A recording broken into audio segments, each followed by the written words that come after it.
శాసనసభ్యులు డాక్టర్ వంశీ కృష్ణ గారు, కల్వకుర్తి శాసనసభ్యులు కసిరెడ్డి నారాయణ రెడ్డి గారు, వనపర్తి శాసనసభ్యులు మిత్రుడు మేఘారెడ్డి గారు, గద్వాల జిల్లా జిల్లా పరిషత్ చైర్పర్సన్ గారు సరితమ్మ గారు, నాగర్ కర్నూలు శాసనసభ్యుడు మిత్రుడు రాజేష్ రెడ్డి గారు, కల్వకుర్తి మాజీ శాసనసభ్యులు ఏఐసిసి సెక్రటరీ సిడబ్ల్యూసి మెంబర్, ఈరోజు పెళ్లి కొడుకు మిత్రుడు వంశీ చంద్రెడ్డి గారు, అదేవిధంగా ఢిల్లీ అధికార ప్రతినిధి డాక్టర్ మల్లు రవి గారు, ఏఐసిసి సెక్రటరీ మిత్రుడు నాకు అత్యంత సన్నిహితుడు సంపత్ కుమార్ గారు, అదేవిధంగా ఒబేదుల్లా కోత్వాల్ గారు, చాలా మంది పెద్దలు వేదిక మీద ఉన్నారు పేరు పేరున. అదేవిధంగా ఎన్ఎస్వై యూత్ కాంగ్రెస్ లో గత 10 సంవత్సరాలు పోరాటం చేసి పోరాడితే కార్యకర్తగా ఉండి కొట్లాడితే తప్పకుండా అవకాశాలు వస్తాయని పార్టీని నమ్ముకుంటే ఒక యాదవ మిత్రుడు యువకుడు అనిల్ కుమార్ యాదవ్ రాజ్యసభ సభ్యుడు, అదేవిధంగా పెద్దలు మాజీ జిల్లా పరిషత్ చైర్పర్సన్ శాసన మండలి సభ్యులు దామోదర్ రెడ్డి గారు, అదేవిధంగా వేదిక మీద చాలా మంది పెద్దలు, ప్రాణ సమానులైన వేలాది మంది కార్యకర్తలకు మనస్ఫూర్తిగా ధన్యవాదాలు తెలియజేస్తున్న మిత్రులారా, నేనెప్పుడు నాయకులకు చెప్తుంటా,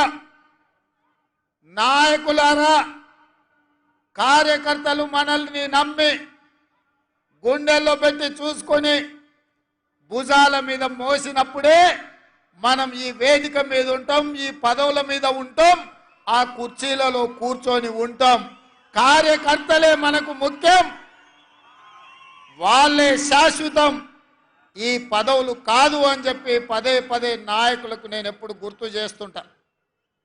ఇవాళ ఈ వేదిక మీద నుండి 4 కోట్ల తెలంగాణ ప్రజలకు నేను గుర్తు చేయదలుచుకున్నా. ఆనాడు హైదరాబాద్ రాష్ట్రం నిజాంల నుంచి విముక్తి కలిగి రాష్ట్రం ఏర్పడ్డప్పుడు కాంగ్రెస్ పార్టీ పండిత్ జవహర్లాల్ నెహ్రూ గారు హైదరాబాద్ రాష్ట్రానికి మొట్టమొదటి ముఖ్యమంత్రిగా బూర్గుల రామకృష్ణారావు గారిని, ఈ పాలమూరు బిడ్డను ఆనాడు మొదటి ముఖ్యమంత్రిని కాంగ్రెస్ పార్టీ చేసింది. పాలమూరు జిల్లా ప్రజల ఆత్మ గౌరవాన్ని నిలబెట్టింది. మళ్ళీ ఈనాడు కాంగ్రెస్ పార్టీ ఎన్నో త్యాగాలకు ఎన్నో నష్టాలకు ఎదురొడ్డి నిలబడి 4 కోట్ల ప్రజల ఆకాంక్ష 60 సంవత్సరాల కోరికను కరీంనగర్ జిల్లాలో మాట ఇచ్చి మాట నిలబెట్టుకోవడానికి మాట తప్పని మడమ తిప్పని నాయకురాలు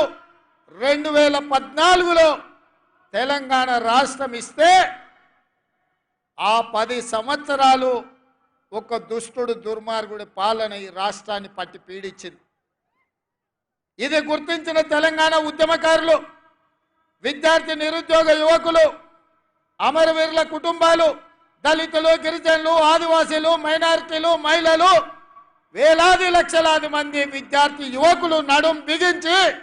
ఈ తెలంగాణకు పట్టిన చీడ పీడను విముక్తి కలిగించాలి, మళ్ళీ ఇందిరమ్మ రాజ్యం తెచ్చుకోవాలని కదం దొక్కితే డిసెంబర్ 3 తారీఖు నాడు ఇందిరమ్మ రాజ్యం కాంగ్రెస్ పార్టీ అధికారంలోకి వచ్చింది సోనియమ్మ నాయకత్వంలో అని చెప్పి నేను మళ్ళీ చెప్పదలుచుకున్నాను.